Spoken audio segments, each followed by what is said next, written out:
I am back again. ठीक है, it's very much nice. बहुत अच्छा लगा ये जानकर कि वीडियो हिस्ट्री के वीडियो को फर्स्ट अटेम्प्ट जो बार था I got more than 150 likes. मेरे को इतनी उम्मीद नहीं थी। ठीक है, I hope you will do the same response for the second part, that is the rise of nationalism in Europe. And now this is the third part of the chapter, rise of nationalism in Europe. But before going to the topic, you know what you have to do. You have to like, share and subscribe my channel, that is Learn with Guruji. Learn with Guruji. Okay बच्चे लोग, so by don't wasting the time we are moving to the topic. और हम कर रहे थे the French Revolution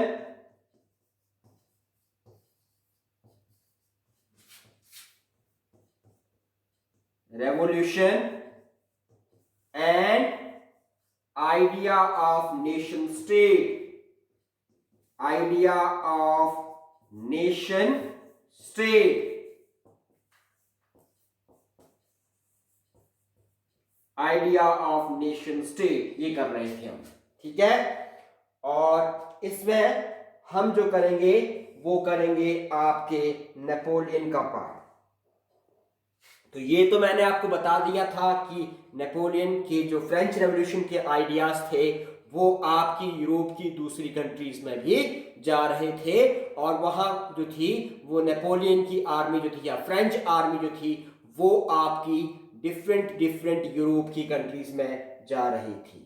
अब जो आगे आपकी बुक बोलती है with in the wide swathe of territory. Wide swathe एक वर्ड नया आया है इसमें, SWATHE। स्वेथ का मीनिंग होता है हिंदी में, वो मीनिंग होता है लपेटना। जैसे आप लोग बोलते ना कि लपेट ले लपेट लो, जैसे लंबी चौड़ी फेंकते तो आप लोग ऐसे ऐसे करते हैं आपके दोस्त, तो लंबी चौड़ी लपेटते हैं आप लोग। तो इसी तरह से नेपोलियन की जो टेरिटरी थी वो भी बहुत बड़ी थी, क्योंकि वहां फ्रेंच आर्मी जो थी वो पहुंच गई थी, तो वो पूरी की पूरी टेरिटरी को जो था वो फ्रांस के अंदर जो था वो समेटता जा रहा था या उनको लपेटता जा रहा था। That came under the control, जो नेपोलियन के कंट्रोल में आ गई। Napoleon set about introducing many of the reforms that he had already introduced in France. तो जो भी एरिया नेपोलियन के अंडर आया, जिस भी टेरिटरी पे नेपोलियन आर्मीज में या फ्रेंच आर्मीज ने कब्जा किया, वहां पे Napoleon set about introducing many of the reforms that he had already introduced in France. तो नेपोलियन ने जो टेरिटरी नेपोलियन के अंडर आती गई या फ्रांस के अंडर आती गई, क्योंकि नेपोलियन फ्रांस से बिलोंग करता था, तो जो भी टेरिटरी नेपोलियन के अंडर आती गई उसमें उसने क्या किया, वही रिफॉर्म्स, वही चेंजेस जो थे वो किए जो चेंजेस उसने फ्रांस में किए थे। Though a return to monarchy, Napoleon had no doubt destroyed democracy in France, but the administrative fields, he had incorporated revolutionary principles. अब क्या हुआ था, नेपोलियन जो था वो क्या था, एक डिक्टेटर था। ठीक है, तानाशाह था। तो नेपोलियन ने क्या किया कि वहां पे फ्रांस में आप ये बोल सकते हैं कि मोनार्की की वापसी हो गई थी। मोनार्की में क्या होता है, सारी की सारी पावर्स जो है वो एक आदमी के हाथ में होती हैं। सेम वैसा ही फ्रांस में जब नेपोलियन का रूल आया तो वहां पर भी वैसा ही था, सारी पावर जो थी वो नेपोलियन के हाथ में आ गई थी। लेकिन क्या हुआ, इसमें कोई शक नहीं है, इसमें we don't have any doubt that the Napoleon destroyed the democracy in France, but in the administrative field, लेकिन एडमिनिस्ट्रेटिव फील्ड में, प्रशासनिक फील्ड में, जो आपका प्रशासन होता है, जो डे टू डे आपका एडमिनिस्ट्रेशन चलाता है, एडमिनिस्ट्रेटिव फील्ड में he had incorporated revolutionary principles, लेकिन उसने जो था एडमिनिस्ट्रेटिव फील्ड्स में जो था वो रेवोल्यूशन ला दिया था, या रेवोल्यूशनरी प्रिंसिपल्स को जो था वो इंट्रोड्यूस किया था, in order to make the whole system more rational and efficient, ताकि सिस्टम को जो है वो एफिशिएंट और क्या किया जा सके, रैशनल बनाया जा सके। रैशनल मींस सबके लिए जो लॉ होता है वो सेम होना चाहिए, ठीक है। तो इस तरह से उसने एडमिनिस्ट्रेटिव फील्ड में इस तरह के रेवोल्यूशन जो था वो ला दिया था। जैसे आपको एक छोटा सा एग्जांपल आपके सोशल साइंस से देता हूं कि हमारे इंडिया में जो राइट टू वोट है वो सबको दिया गया है, एक प्रेसिडेंट से लेकर के और एक कॉमन मैन तक जो रात को फुटपाथ पे सोता है, भूखे पेट सोता है, उसको भी राइट टू वोट जो है वो दिया गया है, उसको भी राइट टू वोट दिया गया है। तो that is known as a rational and efficient. तो इस तरह का जो एडमिनिस्ट्रेशन था वो नेपोलियन ने जो था वो फ्रांस में और जो एरिया उसके अंडर आ गया था उसमें लड़ना शुरू कर दिया था। The civil code of 1804, usually known as Napoleonic Code, did away with all privileges based on birth। तो ये आपका जो है, ये इसको याद रखना, ये आपका इंपॉर्टेंट क्वेश्चन है। सिविल कोड ऑफ 1804, या फिर इसको जो है वो क्या बोलते हैं, it is also known as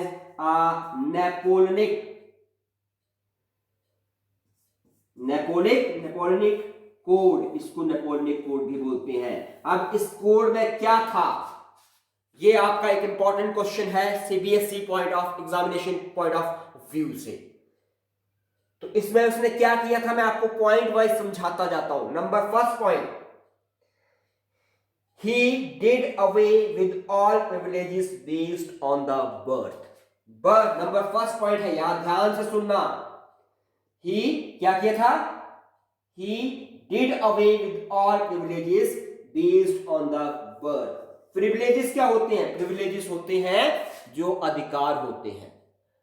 अधिकार क्या होते हैं, प्रिविलेजेस होते हैं अधिकार based on the birth, birth के बेस पे। जैसे आप मान लीजिए उस टाइम पे पैदा होते तो आप राजा के परिवार में पैदा होते, तो राजा का अगर आप इकलौते होते तो राजा का बेटा जो था वो राजा बनता था। तो that is known as a privilege by birth, ठीक है। तो वो जो प्रिविलेजेस थे, वो जो अधिकार थे जो जन्म के साथ आपको मिल जाते थे, उसको नेपोलियन ने हटा दिया था, उसको नेपोलियन ने रिमूव कर दिया था। Privileges based on birth was removed, privileges based on birth was removed, इसको हटा दिया गया था, ठीक है, इनको हटा दिया गया था। ये पहला पॉइंट था। Number second, establish equality before law. Second क्या था, इक्वलिटी बिफोर लॉ। सभी लोग जो है वो कानून की नजर में, लॉ जो होगा वो सभी के लिए इक्वल होगा। And secure the right to the property. Number third क्या आया, राइट टू द प्रॉपर्टी। सबको, जिसको भी है वो, जिसकी भी जो भी प्रॉपर्टी है वो उसको मिलेगी, मतलब प्रॉपर्टी का अधिकार जो था वो वापस दे दिया गया था। ये हो गया थर्ड पॉइंट।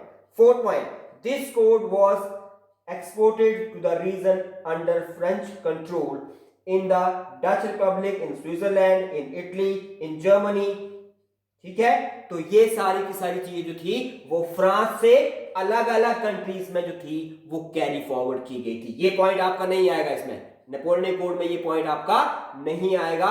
ये सिर्फ आपको समझाने के लिए है कि कहां कहां पर जो था, कौन कौन सी कंट्रीज में जो था ये नेपोलियन कोड जो था वो कैरी फॉरवर्ड किया गया था, ले जाया गया था। तो उसमें आपका जो है वो आपका है डच रिपब्लिक, आज मैंने आपको बताया था जो नीदरलैंड है that is known as a Dutch republic, Netherlands, उसके बाद आपका स्विट्जरलैंड, उसके बाद आपका इटली, उसके बाद आपका जर्मनी।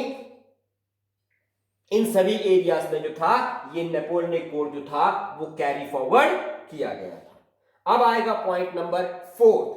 पॉइंट नंबर 4 में क्या आएगा? Napoleon simplified administrative divisions. Napoleon ने एडमिनिस्ट्रेटिव डिसीजन को, एडमिनिस्ट्रेटिव जो डिवीजन होता है, ठीक है, जानते हैं एडमिनिस्ट्रेटिव डिवीजन क्या होता है? एडमिनिस्ट्रेटिव डिवीजन को जो था वो सिंप्लीफाई कर दिया था। जैसे आज की डेट में हमें पता है कि रेवेन्यू डिपार्टमेंट में कौन कौन से लोग आते हैं, एडमिनिस्ट्रेशन में कौन से लोग आते हैं। जैसे अगर हम बात करें रेवेन्यू डिपार्टमेंट की, तो रेवेन्यू डिपार्टमेंट में हमें सबसे पहले आता है जो हमारे गांव के आसपास ये 2 गांव पे एक बैठता है, उसको बोलते हैं हम पटवारी, वो रेवेन्यू डिपार्टमेंट में। उसके बाद आता है कानगो, ये भी आपका रेवेन्यू डिपार्टमेंट है। फिर आता है आपका नायब तहसीलदार, ये भी आपका रेवेन्यू डिपार्टमेंट में। फिर आता है आपका तहसीलदार, ये भी आपका रेवेन्यू डिपार्टमेंट में। ये सारे के सारे आपके जो है वो रेवेन्यू डिपार्टमेंट के लोग आते हैं। इसी तरह से जो है वो आपके एडमिनिस्ट्रेटिव में एडीसी, एसडीएम, डिविजनल कमिश्नर, ये सारे लोग किसमें आते हैं? ये सारे लोग जो है वो आपके एडमिनिस्ट्रेशन, जो लोकल एडमिनिस्ट्रेशन होता है उसमें आते हैं। ठीक है, तो इस तरह से हमारे यहां भी इसी तरह से डिवाइड जो है वो किया गया है। तो नेपोलियन ने एडमिनिस्ट्रेटिव डिवीजन को जो था वो सिंप्लीफाई कर दिया, मतलब कि कौन इंसान, कौन पर्सन जो है वो क्या ड्यूटीज करेगा, ये सबको अपनी अपनी ड्यूटीज जो थे वो सब की ड्यूटीज जो थी वो बता दी गई थी। ये हो गया point number 4। Number 5, abolish the feudal system and freed peasant from serfdom and monarchical dues। ये आ गया आपका पॉइंट नंबर 5। ध्यान से सुनिएगा, ये है आपका पॉइंट नंबर 5। क्या बोलता है? ये बोलता है कि abolish the feudal system। जो फ्यूडल सिस्टम था, जो सामंती सिस्टम था, जानते होंगे आप सामंती सिस्टम, पढ़ा होगा आपने, जो जूनियर क्लासेस में वहां पढ़ा होगा कि एक बहुत बड़ा जमींदार होता था, उसके यहाँ लोग जो थे वो काम करने आते थे, तो उनको फ्यूडल कहा जाता था। तो वो फ्यूडल सिस्टम जो था वो जो नेपोलियन था उसने हटा दिया था।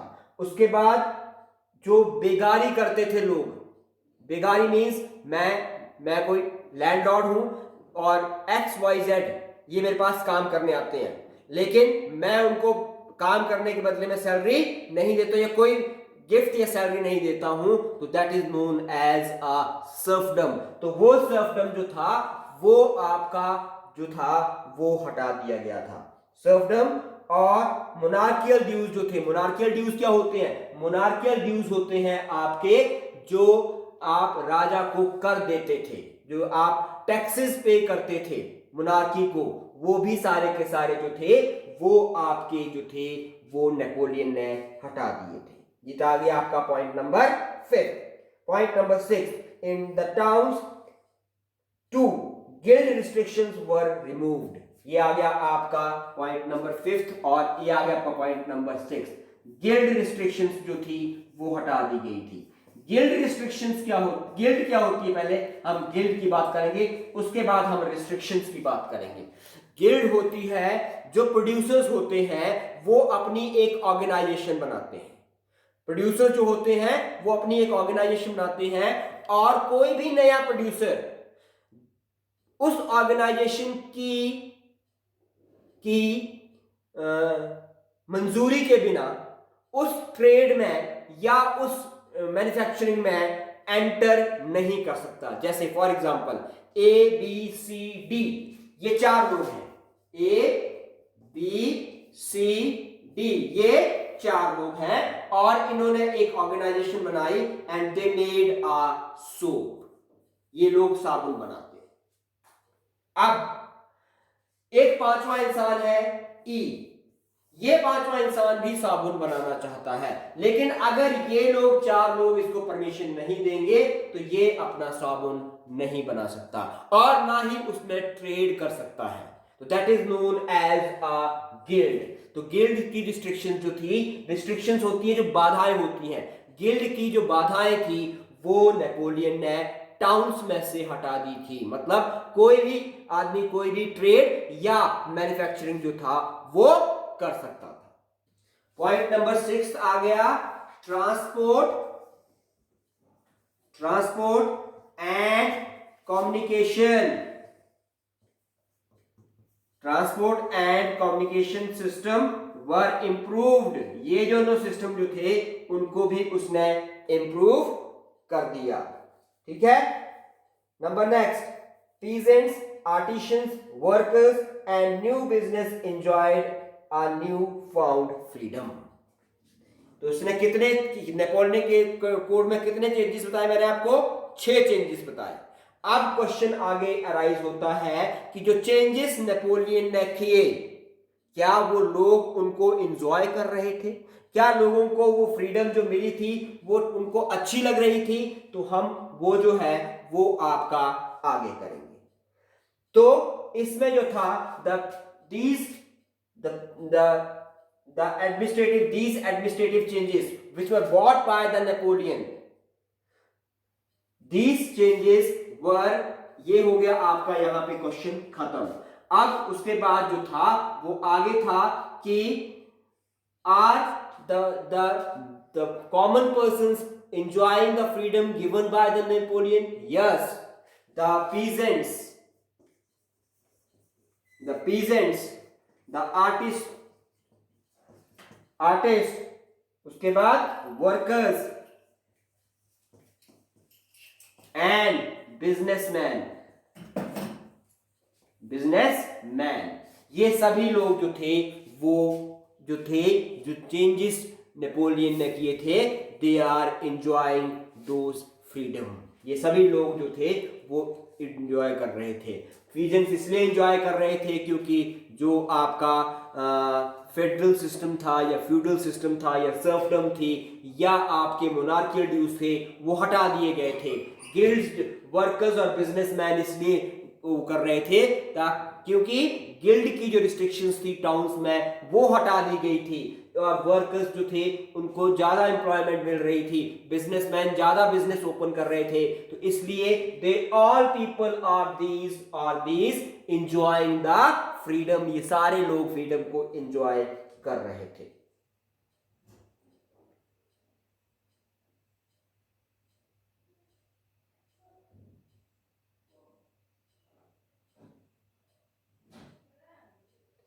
Businessman and small scale producers of goods. जो बिजनेसमैन थे, जो आपके जो व्यवसाय करते थे, जिन्होंने अपने बिजनेस लगा रखे थे, and the small scale producer, जो छोटी छोटी चीजें प्रोड्यूस कर रहे थे, उन्होंने क्या करता है, in particular began to realize, इस बात को उन्होंने समझना शुरू कर दिया दैट यूनिफॉर्म लॉज, क्योंकि लॉ उसने इक्विटी ऑफ लॉ कर दिया था, पॉइंट नंबर 2 आपको बताया था। तो लॉ जब सभी के लिए इक्वल हो जाएंगे, standardize weights and measures. Standardize weights and measures का मतलब क्या होगा? स्टैंडर्डाइज वेट्स एंड मेजर्स मतलब जो आपके नापने का तरीका होता है, क्वांटिटी मेजर करने, वेट्स जो होते हैं वो क्वांटिटी को मेजर करने का होता है। जैसे आप शॉप में जाते हैं, आप बोलते हैं मुझे आधा केजी टमाटर दे दीजिए या आधा केजी प्याज दे दीजिए, तो वो 500 ग्राम का जो है वो वेट रखता है और एक तरफ को आपके टमाटर डालता है और बराबर हो जाता है, तो वो आपको पकड़ा देता है। तो that is known as the weights and measures. और मेजर्स, जैसे आप कपड़ा खरीदने जाते हैं तो वो एक बड़ा सा स्केल निकालता है और उस स्केल से मेजर करके आपको कपड़ा जो है वो फाड़ के दे देता है। तो those are known as the measures.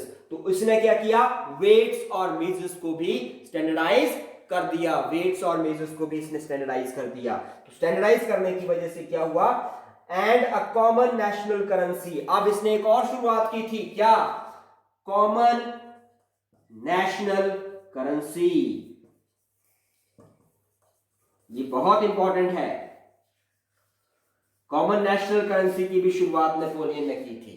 Common national currency होती है जब पूरे की पूरी कंट्री में एक ही करेंसी चलती है। जैसे इंडिया में हम जो करेंसी चलती है वो रुपीस में चलती है। आप कहीं भी चले जाइए इंडियन रुपीस, आप बेशक मणिपुर में खड़े हो और वहां आपके 1 रुपए की जो वैल्यू है वही आपके जो है वो गुजरात में भी वही वैल्यू होगी। मतलब अगर आपको मणिपुर में एक टॉफी जो है वो 1 रुपए की 2 टॉफी मिलती हैं, तो गुजरात में भी आपका 1 ही रुपया चलेगा और आपको 2 ही टॉफियां मिलेंगी। ठीक हो गया। तो वो होती है कॉमन नेशनल करेंसी। तो इसमें जो था वो कॉमन नेशनल करेंसी की शुरुआत की थी। वुड फैसिलिटेट, अब क्या करेंगी वो चीजें, ये सारी चीजें क्या करेंगे, would facilitate the movement and exchange of good. इससे क्या होगा, सभी चीजों की जो आपकी मूवमेंट है वो इंक्रीज हो जाएगी, क्योंकि आपका ट्रांसपोर्ट और कम्युनिकेशन का सिस्टम भी इंप्रूव हुआ था। तो ट्रांसपोर्ट का सिस्टम इंप्रूव होगा तो गुड्स जो है उनकी मूवमेंट ऑटोमेटिकली बढ़ जाएगी। अगर मान लीजिए फॉर एग्जांपल कभी आपके गांव को जो था वो एक सिंगल रोड जाता था जिसमें 2 कारें भी आमने सामने से पास नहीं होती थी, लेकिन क्या हुआ, वही रोड आपका 2 लेन हो गया क्योंकि आपके गांव की पॉपुलेशन बड़ी हो गई। तो क्या हो गया, आपको आने जाने के लिए आसानी होने लगी। फिर आपके गांव की और पॉपुलेशन बढ़ गई तो वो रोड 4 लेन हो गया। तो और जो मूवमेंट होगी गुड्स की वो फास्ट हो जाएगी, क्योंकि गाड़ियों के टकराने का या गाड़ियों की मूव करने में कोई भी दिक्कत जो है वो नहीं आएगी। तो इसी तरह से अगर गुड्स की मूवमेंट फास्ट होगी तो एक्सचेंज भी फास्ट होगा, मतलब आप वस्तुओं की अदला बदली भी जल्दी से कर सकते हैं। ठीक है, तो ये जो थे वो चेंजेस किए गए। And capital from one region to another, और आप अपने कैपिटल को, आपको कैपिटल जो है वो पढ़ के आए हैं, आप क्लास 9th के इकोनॉमिक्स के चैप्टर में 2 तरह की कैपिटल पढ़ के आए हैं। एक होती है फिक्स्ड कैपिटल, एक होती है वर्किंग कैपिटल। कैपिटल को भी आप एक रीजन से दूसरे रीजन में ले जा सकते हैं। However, in areas conquered, the reaction of the population in the French rule were mixed. अब ये तो हो गया एक साइड जिनको ये चीजें पसंद आ रही थी, लेकिन क्या सभी चीजें सबको पसंद आती हैं? तो ऐसा नहीं था। जो चेंजेस नेपोलियन ने किए थे उसके ऊपर जो लोगों के रिएक्शंस आ रहे थे, जो लोग अपनी प्रतिक्रियाएं दे रहे थे, वो मिक्स्ड आ रही थी। कोई उसको अच्छा बोल रहा था, कोई उसको बुरा बोल रहा था।